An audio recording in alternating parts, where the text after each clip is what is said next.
اللہ الرحمن الرحیم۔ ہر مسلمان کے دل کی یہ خواہش اور دلی تمنا ہونی چاہیے کہ میں اللہ کے قریب ہو جاؤں۔ اللہ تو ہمارے قریب ہیں، قرآن کریم میں ہے نحن اقرب الیہ من حبل الورید۔ اللہ فرماتے ہیں ہم انسان کی شاہ رگ سے بھی زیادہ اس کے قریب ہیں۔ بندے کی بھی کوشش ہونی چاہیے کہ میں اللہ کے قریب ہو جاؤں۔ تو سوال یہ ہے کہ اللہ کے قریب ہونے کا سب سے مختصر طریقہ، آسان طریقہ کیا ہے؟ ہمارے استاد محترم شیخ الاسلام حضرت مولانا مفتی محمد تقی عثمانی صاحب دامت برکاتہم ہیں، ان سے میں نے یہ سوال کیا تھا تو انہوں نے فرمایا کہ دو آسان طریقے ہیں، اگر ایک مسلمان ان طریقوں کو اپنا لے تو اللہ کے بہت زیادہ قریب ہو جاتا ہے۔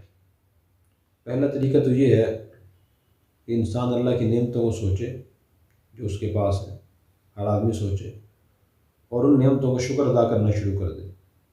مثلاً زندگی اللہ کی نعمت ہے، انسان اس کا شکر ادا کرے۔ جس عمر میں انسان سوچے میں بیٹھا ہوں، بہت سے لوگ اس عمر سے پہلے ہی، اس عمر میں پہنچنے سے پہلے دنیا سے رخصت ہو گئے۔ مجھے اللہ نے اتنی طویل عمر عطا فرمائی، اس پر انسان اللہ کا شکر ادا کرے۔ نمبر دو، اللہ تعالیٰ نے علم عطا فرمایا، تعلیم انسان نے حاصل کر لی، اس پر شکر ادا کرے۔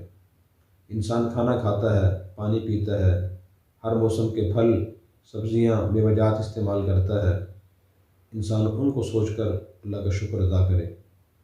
پہننے کے لیے کپڑے اور لباس انسان کو ملے ہوئے ہیں، رہنے کے لیے مکان انسان کو ملا ہوا ہے، ماں باپ، بہن بھائی، بیوی بچے، کوئی ذریعہ آمدن، خواہ وہ ملازمت ہے یا تجارت ہے، جس بھی درجے کا ہے اور جتنی بھی اس سے آمدن ہوتی ہے اس پہ انسان اللہ کا شکر ادا کرے۔ ایک تو شکر ہے، شکر ادا کرنے سے انسان اللہ کے قریب ہوتا ہے۔ اللہ تعالیٰ نے خود ارشاد فرمایا لئن شکرتم لازیدنکم، اگر تم شکر ادا کرو گے میں تمہیں مزید نعمتیں عطا کروں گا۔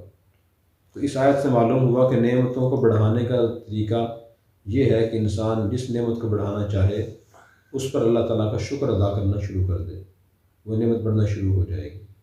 آپ صلی اللہ علیہ وسلم بھی کثرت شکر ادا کرتے تھے اور آپ نے امت کو بھی یہ تلقین فرمائی کہ وہ اللہ کا شکر ادا کرے اور بندوں کا بھی شکر ادا کرے۔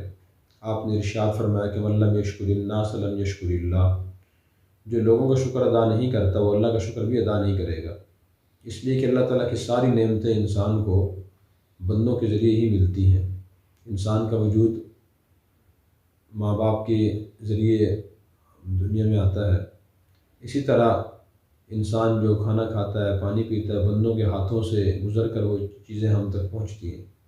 بندوں کا شکر ادا کرنا بھی ضروری ہے۔ اور دوسری چیز اللہ تعالیٰ سے دعا ہے کہ انسان کثرت سے اللہ تعالیٰ سے دعا کرے۔ حدیث میں آتا ہے کہ من لم یسأل اللہ یغضب علیہ او کما قال علیہ السلام، جو اللہ تعالیٰ سے دعا نہیں کرتا، اللہ سے چیزیں مانگتا نہیں ہے تو اللہ تعالیٰ اس سے ناراض ہوتے ہیں۔ ہر چیز اللہ تعالیٰ سے مانگنی چاہیے۔ مثلاً کیا مانگیں؟ ہم یہ دعا کریں کہ اللہ ہماری صحت اچھی فرما دیجئے، جو میرا ذریعہ آمدن ہے، ملازمت ہے یا تجارت ہے، یا اللہ اس میں برکت عطا فرما دیجئے، یا اللہ اس کو مزید بہتر بنا دیجئے، یا اللہ اس کو اچھی طرح بڑھا دیجئے۔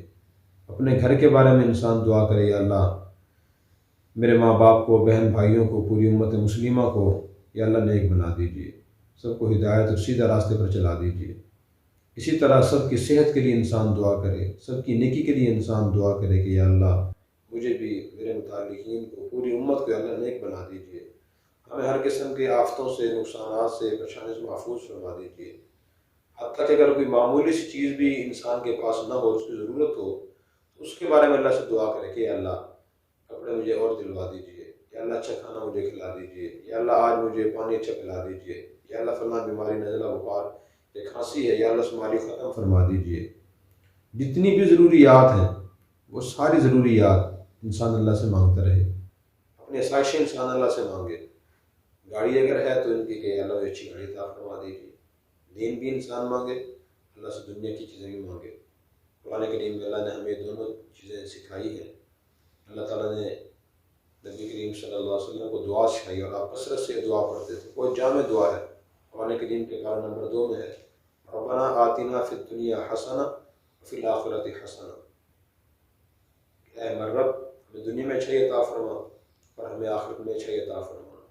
دنیا کی اچھائیاں ساری انسان کی ضروریات اور آسائشیں ہیں کہ اللہ ہمیں وہ عطا فرما اچھے طریقے سے، حلال جائز طریقے سے، اور آخرت کی اچھائیاں قبر کی بہتری ہے، میدان محشر کی پریشانیوں سے نجات ہے، جنت ہے، جنت کی نعمتیں ہیں، اعلیٰ درجات ہیں، نبی پاک کی شفاعت ہے، اللہ کا دیدار ہے، یہ ساری آخرت کی نعمتیں ہیں۔ تو انسان کی دنیا کی بے شمار آسائشیں ضروریات ہوتی ہیں، اگر آدمی روزانہ دعا کرنا شروع کر دے تو روزانہ انسان اپنی چیزوں کو سوچ کر مانگنا شروع کر دے تو ہزاروں دعائیں انسان روزانہ مانگ سکتا ہے۔ ہمارے وہ استاد محترم حضرت شیخ مفتی نام برکاتہم فرمایا کرتے تھے اور فرماتے تھے کہ محروم نہیں کوئی جس در سے یہ وہ در ہے۔ اللہ کا در ایسا در ہے جہاں سے کوئی محروم نہیں ہوتا۔ محروم نہیں کوئی جس در سے یہ وہ در ہے، جو اس در کا بھکاری ہے قسمت کا سکندر ہے۔ جو کثرت سے اللہ سے مانگے گا وہ قسمت کے لحاظ سے سکندر جیسا بن جائے گا۔ یہ کوشش ہونی چاہیے کہ ہم کثرت سے دعا کریں۔ دو طریقے ایسے ہیں جو بہت جلد انسان کو اللہ کے قریب کر دیتے ہیں، ایک شکر ادا کرنا اور نمبر 2 کثرت سے اللہ تعالیٰ سے دعا کرنا۔ آج بعض مسلمان ہم جو دعا کرتے بھی ہیں تو دعا پڑھتے ہیں، مانگتے نہیں۔ مثلا ہاتھ اٹھا لیے اور جو دعا کے الفاظ یا جلدی انسان پڑھ لیتا ہے، پڑھ کے ہاتھ چہرے پر پھیر لیتا ہے۔ بعض اب یہ معلوم نہیں ہوتا کہ میں نے کون سی دعا پڑھی ہے۔ دعا پڑھنے کی چیز نہیں ہے، مانگنے کی چیز ہے۔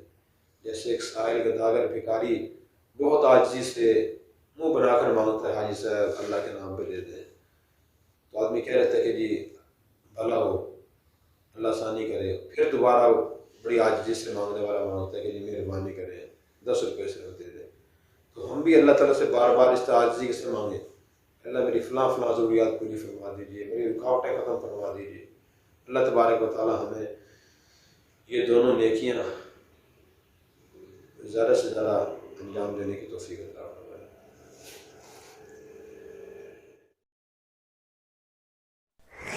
Subscribe now and press the bell icon. Never miss an update.